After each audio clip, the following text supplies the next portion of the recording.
ministro César Peluso. E outros dois pontos também, resumindo este longo voto do ministro apresentado no plenário. A questão política na Itália. O ministro defendeu uma situação de governo legítimo durante um período de 53 anos, ao contrário da afirmação apresentada de perigo que haveria em relação ao retorno do acusado, extraditando, no caso, condenado na Itália, pela afirmação de que não seria um estado de exceção, uma questão política que pesou muito dos dois lados desse julgamento. E ainda a questão que está ligada ao ato do ministro da Justiça, do Poder Executivo, da definição de crimes comuns e de crimes políticos. A definição de crimes políticos é que justificaria o ato do ministro da Justiça para a concessão do status de refugiado. Isso também foi abordado pelo ministro César Peluso. Agora vamos à finalização, o trecho em que o ministro César Peluso conclui o seu voto e vamos verificar qual foi o posicionamento em relação ao mandato de segurança e em relação também à extradição 1085. Senhor presidente, senhores ministros, tendo por cumprido os requisitos legais constantes do Estatuto do Estrangeiro e do Tratado de Extradição firmado em governo da Itália da República Federativa do Brasil, o meu voto defere a extradição de Cesare Batista sob a condição formal de comutação da pena de prisão perpétua por privativa de liberdade por tempo não superior a 30 anos e, em consequência, julgo prejudicado o mandado de segurança. É como voto, senhor. Bom, aqui já acrescentamos, já havia adiantado a questão do mandado de segurança que ele considerou prejudicado, portanto, era um mandado de segurança da República da Itália contra o ato do ministro da Justiça, na medida que o ministro relator considerou, atacou, digamos assim, diretamente a questão do ato do ministro da Justiça, dizendo que cabe ao judiciário, tem poder sim para tratar desta questão, então ele considerou que o mandato de segurança sequer deveria ser julgado porque ficava prejudicado, já que o próprio judiciário está questionando este ato do ministro da Justiça. E um outro ponto também, antes de prosseguirmos, que foi esta comutação da pena também. Cesare Batista foi condenado à prisão perpétua. Isso é um elemento fundamental numa extradição. Com certeza, porque o Brasil ele só se compromete a extraditar alguém se as penas que vão ser aplicadas a essa pessoa no país de origem forem penas que são admissíveis aqui no nosso regime. Então, hoje nós não temos a possibilidade no Brasil, a lei não permite que haja a aplicação de penas de caráter perpétuo. Isso está previsto na Constituição Federal. Então, jamais o Brasil poderia extraditar alguém para cumprir pena de morte ou pena de caráter perpétuo, por exemplo, em outro país. A comutação da pena é no sentido de que, caso ele seja extraditado, e esse é o voto do ministro César Peluso, ele só poderia cumprir pena de, no máximo, 30 anos na Itália, já que é o máximo que se admite aqui no Brasil também. Jamais ele poderia cumprir uma pena para o resto da sua vida lá. E ele também haveria o Instituto da detração. Com certeza. Ele está preso já há algum tempo e também teria que ser descontado da pena. Isso já é um efeito, inclusive, previsto na lei dos estrangeiros. O Estatuto do Estrangeiro prevê que, havendo um pedido de extradição, deve-se recolher à prisão aquela pessoa que está sendo objeto da extradição. E ela vai ficar presa durante um determinado período. Esse período em que ela cumpre a prisão aqui no Brasil já tem que ser descontado no momento em que a pessoa é extraditada e começa a cumprir a pena no país que pediu a sua extradição. Então, são dois institutos que devem ser observados com rigor. No caso, a transformação da pena, jamais poderá cumprir pena perpétua, e também descontar que a detração, a pena que já foi, a prisão que já foi cumprida aqui no Brasil. Bom, nós tivemos essa questão da detração e da própria comutação também. Sobre isso não houve qualquer polêmica. Isso é uma questão fechada, faz parte já de todo o processo relativo à extradição. Mas houve, a partir desse ponto da finalização do voto do ministro César Peluso, uma questão levantada pela ministra Carmen Lúcia, particularmente no que se refere ao entendimento do ministro de que o mandado de segurança estaria prejudicado. E ela levantou a questão se não seria a questão de se fazer, sim, o julgamento do mandado de segurança em lugar de considerado prejudicado. O ministro César Peluso respondeu, o julgamento prosseguiu e aí houve um longo debate entre os ministros que culminou numa votação. Para ilustrar, para resumirmos um pouco esta parte do processo, vamos ver o trecho em que o ministro Marco Aurélio se manifestou a respeito especificamente desta questão. Nós temos balizas na extradição.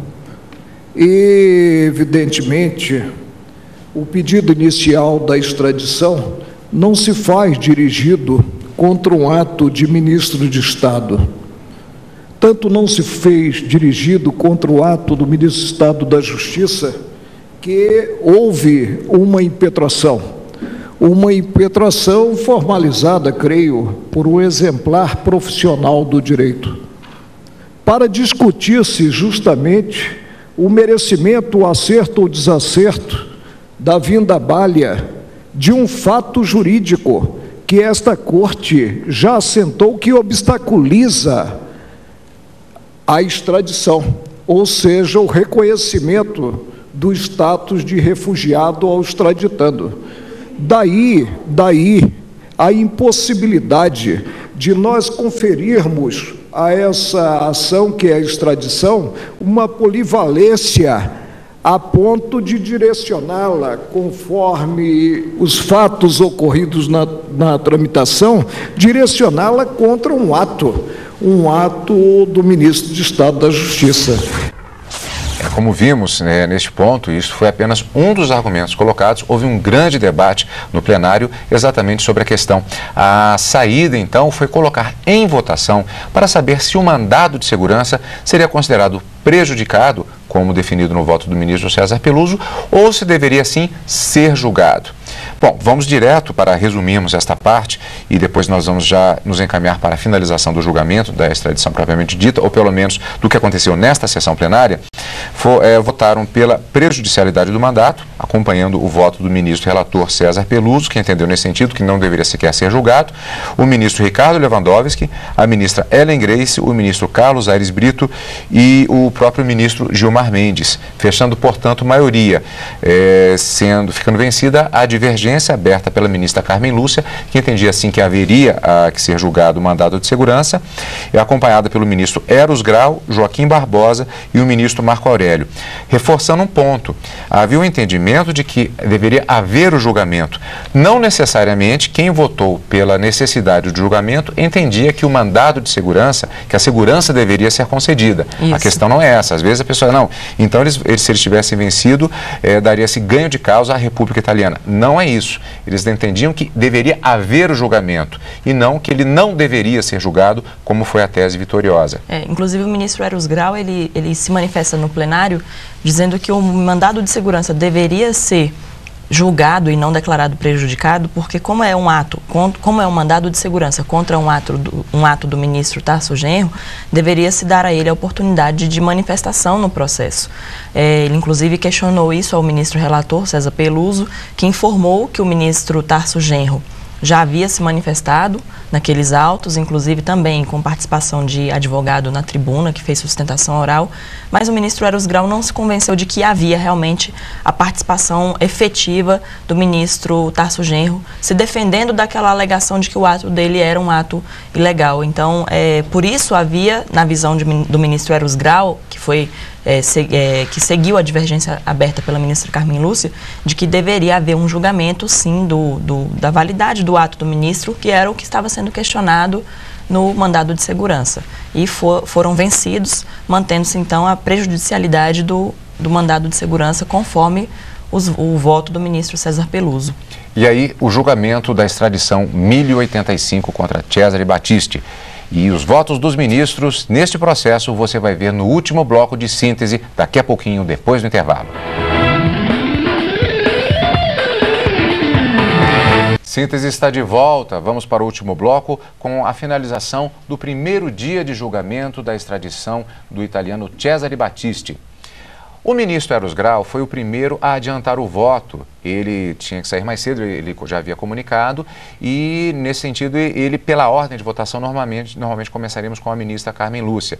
Ele abriu divergência, sendo que o ministro Joaquim Barbosa também pediu para adiantar o voto. Para até entrar nesse detalhe, é uma situação muito comum, não é, Lídia, que às vezes o ministro, por algum motivo, ele tem a necessidade de sair, ele pede para adiantar o voto. O voto do ministro, inclusive, Eros Grau, foi muito rápido, já abrindo divergência. No caso do ministro Joaquim Barbosa, ele também pediu para adiantar o voto, porque isso é um caso público, inclusive ele tem um problema de saúde na coluna muito sério, ele tem até uma cadeira diferenciada e tem recomendação médica para evitar aquela posição que o ministro fica naquela cadeira, aquela posição ergonômica, que pode lhe afetar seriamente a coluna. Um julgamento de 9 horas